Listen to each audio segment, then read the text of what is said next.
Hello दोस्तों, यदि आप हमारे चैनल से नए जुड़े हैं तो हमारे चैनल शैतानी दुनिया को सब्सक्राइब ज़रूर करें और अपने दोस्तों में शेयर करें। दिसंबर की हल्की गुलाबी ठंड में रात के 12 बजे पुणे का चिंचवड़ रेलवे स्टेशन खाली हो चुका था, क्योंकि पुणे से मुंबई के बीच चलने वाली ट्रेन मुंबई पुणे एक्सप्रेस आज 9 घंटे लेट थी। सभी यात्री धीरे धीरे कर दूसरी ट्रेन या अन्य साधनों से निकल चुके थे, मगर जतिन अभी भी वहां खड़ा ट्रेन का इंतजार कर रहा था। लगता है इस रेलवे स्टेशन पर अब मैं अकेला ही बचा हूँ, मगर अब दिन भर की भागदौड़ के बाद कहीं और जाने की हिम्मत नहीं है। जैसे ही ट्रेन आएगी उसी से मुंबई चला जाऊंगा। खुद से बातें करते हुए जतिन प्लेटफार्म पर इधर उधर देख रहा था। फुट ओवर ब्रिज की सीढ़ियों के नीचे कुछ भिखारी सो रहे थे। तभी एक भिखारी उसके पास आया और बोला, इस वक्त तुम यहाँ क्या कर रहे हो? यहाँ अभी कोई ट्रेन नहीं आने वाली है, मुंबई पुणे एक्सप्रेस आने वाली है, वह जो 3 घंटे लेट है। अच्छा, वह ट्रेन रात के वक्त उस ट्रेन में सफ़र करोगे, अपना ध्यान रखना, किसी अनजान से बात मत करना। उसकी रहस्यमय बातें जतिन को कुछ अजीब लग रही थीं। वो सम्मोहित सा उस भिखारी को देख रहा था। उसे होश ही नहीं था कि ट्रेन आ चुकी थी। वो उससे कुछ बोल पाता उसके पहले ही ट्रेन चलने का सिग्नल हो गया। हॉर्न देती हुई ट्रेन ने गति पकड़ ली थी। जतिन उस स्टेशन से ट्रेन में चढ़ने वाला अकेला यात्री था और उसकी आंखों के आगे वो ट्रेन निकल जाती। उससे पहले ही ट्रेन के आखिरी कोच में जैसे तैसे वो चढ़ गया। उसने दरवाजे से भिखारी की तरफ देखा तो वो भिखारी अभी भी रहस्यमय तरीके से मुस्कुरा रहा था। अचानक हुई इस भाग दौड़ से जतिन की सांस फूलने लगी थी।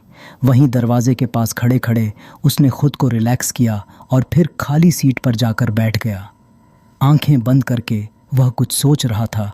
खिड़की से बाहर की हवा उसकी रूह को सुकून दे रही थी। तभी उसे एहसास हुआ कि कोई उसके करीब तेज़ी से सांसें ले रहा है। उसने आंखें खोलकर देखा तो उसके पास कोई नहीं था, यहाँ तक कि पूरा कंपार्टमेंट खाली था। पुणे मुंबई चलने वाली ट्रेन में कभी पैर रखने की भी जगह नहीं होती। उसका खाली कंपार्टमेंट 3 के मन में बेचैनी पैदा कर रहा था। वह अपनी सीट पर से खड़ा हुआ और कंपार्टमेंट में नज़र घुमाई तो दूसरे दरवाजे के पास वाली सीट पर एक व्यक्ति बैठा हुआ था। उसे देख जतिन की सांस में सांस आई।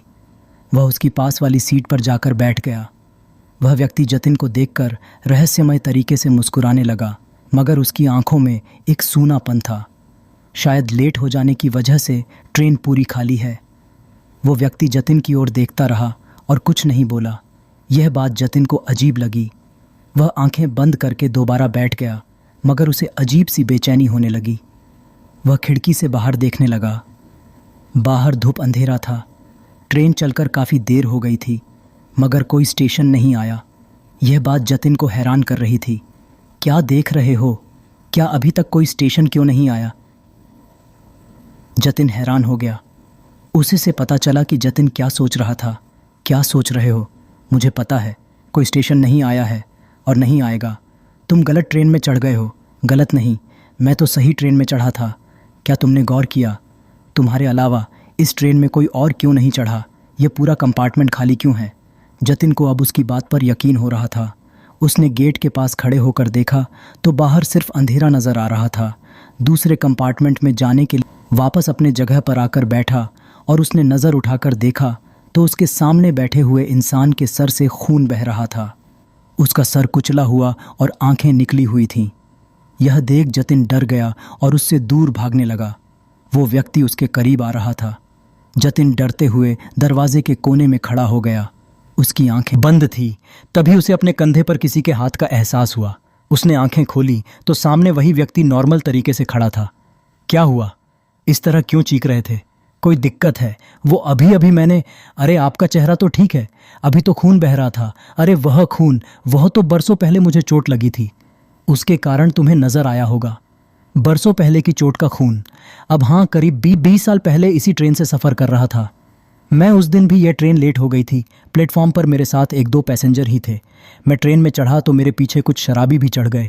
पूरी ट्रेन खाली थी। उसके बावजूद जगह के लिए मेरे साथ हाथापाई करने लगी और थोड़ी सी बहस हुई तो उन लोगों ने मुझे चलती हुई ट्रेन से बाहर फेंक दिया। मेरा सर बिजली के पोल से टकराया और उसमें से खून की धार बह गई। मैं पटरी पर गिर गया। इसके पहले कि मैं खुद को संभाल पाता, एक ट्रेन धड़धड़ा हुए मेरे ऊपर से गुजर गई। तब से मैं इस ट्रेन में उन लोगों को तलाश रहा हूँ। न जाने कब मेरी तलाश पूरी होगी। कहते हुए उस व्यक्ति के चेहरे पर मायूसी के भाव आ गए। वैसे आप कहानी अच्छी सुना लेते हैं। यदि आपके ऊपर से ट्रेन निकल जाती तो इस वक्त आप जिंदा नहीं होते। किसने कहा तुझसे कि मैं जिंदा हूँ? मैं तो मर चुका हूँ। कितना बेहुदा मजाक है, मुझे इस तरह का मजाक बिल्कुल पसंद नहीं है। कहते हुए जतिन खिड़की के बाहर देखते हुए अगले स्टेशन के आने का इंतज़ार करने लगा, मगर ट्रेन किसी स्टेशन पर रुक ही नहीं रही थी। तुम इंतज़ार करते रहोगे लेकिन ये ट्रेन नहीं रुकेगी, कहते हुए उस व्यक्ति का हुलिया बदलने लगा। कुछ देर पहले जतिन को वो जिस रूप में नज़र आया था वैसे ही भयानक रूप में उसके सामने था। डरते हुए जतिन ने चेन खींचकर ट्रेन को रोकने की कोशिश की, मगर जैसे ही उसने चेन खींची, ट्रेन की स्पीड और झटका लगने के कारण ज़मीन पर गिर गया और वो व्यक्ति उसके सामने आ गया। मैंने तुम्हारा क्या बिगाड़ा है? क्या चाहते हो मुझसे? मैं तो तुम्हें जानता भी नहीं। जतिन उससे दया की भीख मांगने लगा, मगर वह व्यक्ति उसे और डराने लगा। उसके सर से बहने वाला खून जतिन के ऊपर गिर रहा था। डर के कारण जतिन की हालत खराब होने लगी। तभी अचानक वो व्यक्ति पीछे हट गया। जतिन ने राहत की सांस ली। क्या तुम सच में मेरी मदद कर सकते हो? मुझे छोड़ दो, मैं आपके लिए कुछ भी करने को तैयार हूँ। जतिन ने कह तो दिया था, मगर डर के कारण उसकी हालत खराब थी। वो जिंदा लाश की तरह आंखें फाड़े उसे देख रहा था। मुझे मुक्ति चाहिए, बोलो दिला सकते हो मुझे मुक्ति। मुक्ति? मगर मैं आपको कैसे मुक्ति दिला सकता हूँ?